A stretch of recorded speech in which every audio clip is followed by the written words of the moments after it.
All right, so I'm going to show you how to put together the angled multi-bins for your Catan organizer. Normally, when I make these things, I use Elmer's Craft Bond tacky glue so that you don't have to think that you need some kind of specialty setup in order to assemble these things. I realize that mine's getting a little old and is a little too tacky, so I am using my specialty glue applicator here. Don't feel you have to use something like this. Just buy a new bottle of something like Craft Bond. It should be a tacky craft glue, one way or the other, craft or wood glue, because if it's not tacky, then this stuff won't want to hold together right. So I've gone ahead and punched these parts out and sanded them because I like a nice clean light look to my wood. Some people prefer a burnt lasered looking look. To each your own. As I said, this is the way that I've done it. So this is the bottom piece for your angled multi-bin. Now you might or might not notice at first glance, one set of these fingers is longer than the others.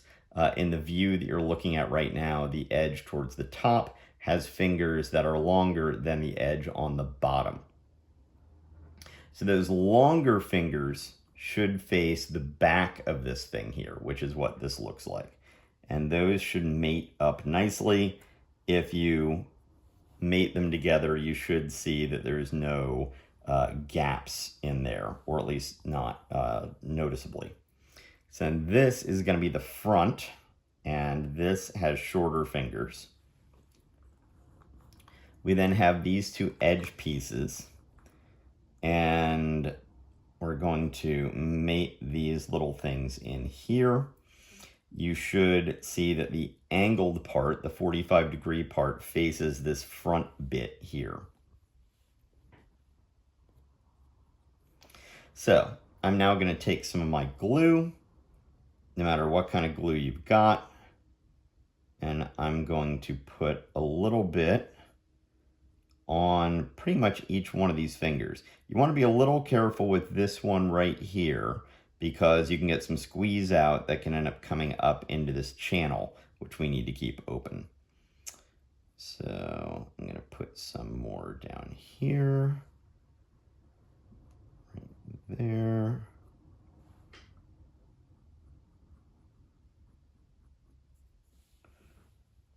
Right. A line of it along here. There we are. A little bit here and here.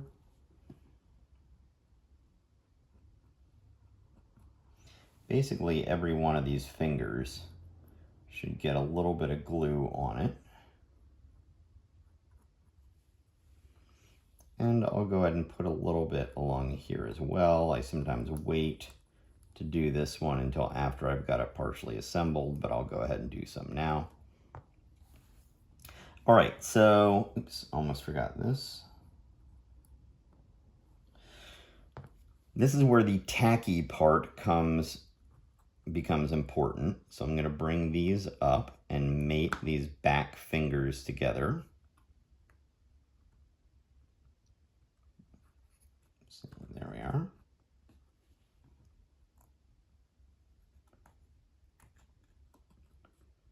All right. Then I'm going to bring this front, I'm going to lift it up and do my best to mate it with these diagonal fronts here. Oops. This is where the tacky glue part is important. It's just rotating it around so that you could see what I was doing. Made it kind of come apart a little bit. So let's do this again. You don't want to manipulate it like that. It might cause problems like we just saw here. All right. So again, that goes in there. This comes up and mates there. This comes up and mates there. And then this front part comes up and mates like that. Okay. So I'm now going to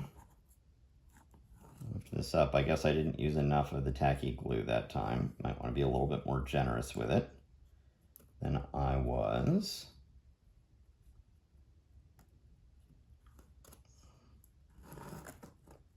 All right.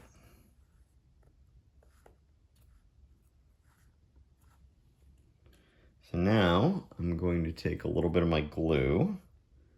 I'm going to put it on this. Again, you want to be careful when you get up near these fingers because you don't want it to squeeze out into that channel. So I might take just a little fleeting little bit of glue to put onto those fingers there. And then I might go ahead and use my finger to reduce that amount. So then I'm going to take one of these here, and I am going to there we are, get these tenons through these mortises, and this latched into here. So now I'm going to do the same to the other side. Go ahead and put a little bit of glue on all of these parts. You don't need to go overboard with it. You could probably even go a little lighter on the glue than I have here. Now again, I'm going to just barely get a little bit of glue on these fingers here. And then I'm going to take this piece.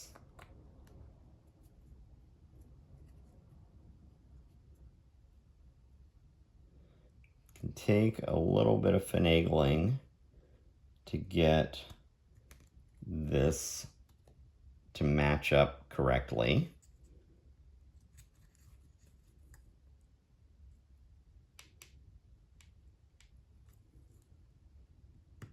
There we are. Okay. Got a little bit of glue that squeezed out right here. You don't have to have a tool like this. You can just use a Q-tip or something. But you don't want that extra glue sticking out right there. I think I probably applied it a little bit more generously than I should have. Check the same thing back here. All right. There we are.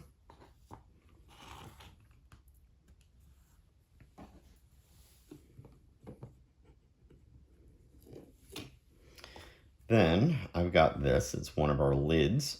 This one still has the blue plastic protective coating on it. You're probably going to want to remove that eventually, but right now I'm going to put this down here and not quite click the thing all the way back.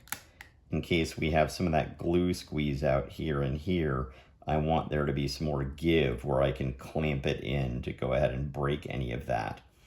And at this point, if you want to, you can take some rubber bands and rubber band around this thing to get the parts to hold together. If you've got some clamps, you can use that. If you've got some like binder clips, you could say run those in places like this. The point is you just want to go ahead and get this stuff nice and tight. Yeah, that one doesn't want to go there. That's fine. I'm going to take this back off. So I'm going to go ahead and get some rubber bands.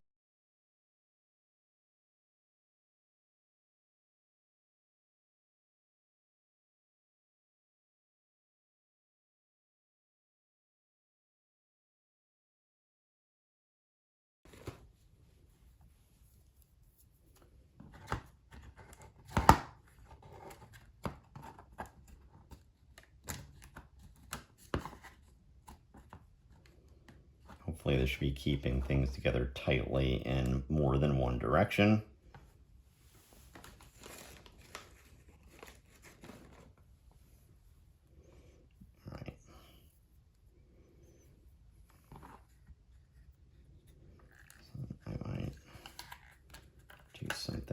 this.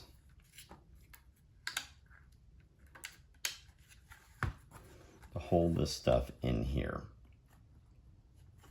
Now, when we're done, I might go ahead and put a bead of glue on the inside there where the diagonal part meets the bottom, just so that there's a little bit more structural integrity there. You could have done that before we got to this point, but you can do that afterwards as well.